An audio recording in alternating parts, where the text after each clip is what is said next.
এবার এই জিনিসটা নিয়ে আমি একটা ইন্টারেস্টিং জিনিস দেখাচ্ছি। সেটা হলো, ধরো তুমি একটা পাত্রে জল নিয়েছো। সাধারণভাবেই যে তেল হয়, সেই যেকোনো তেল, সেই তেল জলের ডেনসিটি থেকে কম ডেনসিটি তেলের, তাহলে আমি জলের ডেনসিটি কত যদি এসআই পদ্ধতিতে বলি, জলের ডেনসিটি কত 1000 কেজি পার মিটার কিউব, যেখানে তেলের ডেনসিটি প্রায় 980 এরকম কিছু একটা থাকে, মানে 900 ঘরে থাকে। তাহলে তেলের ডেনসিটি জলের ডেনসিটি থেকে কি কম, তাহলে তেল বেশি হালকা জল বেশি ভারী। তাহলে আমি যদি, কারণ তেল আর জল মেশে না, কারণ তেলের ডেনসিটি কম, জলের ডেনসিটি বেশি। যার ডেনসিটি বেশি থাকবে সে নিচে থাকবে, আর যার ডেনসিটি কম থাকবে সে উপরে থাকবে, কারণ তেল বেশি হালকা জল বেশি ভারী।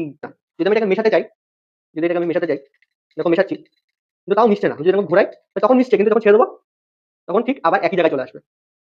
এই যে হ্যান্ড ওয়াশটা নিয়েছি, এই হ্যান্ড ওয়াশটা কি ধরনের একটা সোপ, তাই তো, একটা সাবান। সাবানের মধ্যে এই হাইড্রোফোবিক আর হাইড্রোফিলিক দুই ধরনেরই নেচার থাকে, কিন্তু তরল কি, এই তেল কি, তেল হচ্ছে হাইড্রোফোবিক, জল থেকে দূরে থাকে, জলের শত্রু। কিন্তু এই যে সোপ মানে সাবান, এটা জল আর তেল দুজনকে এক করে দিতে পারে। যদি আমি এই তেল আর জলের মধ্যে কিছুটা সাবান দিয়ে দিই, মেশাতে চাই, একটা বন্ড তৈরি করে, যেই বন্ডের জন্য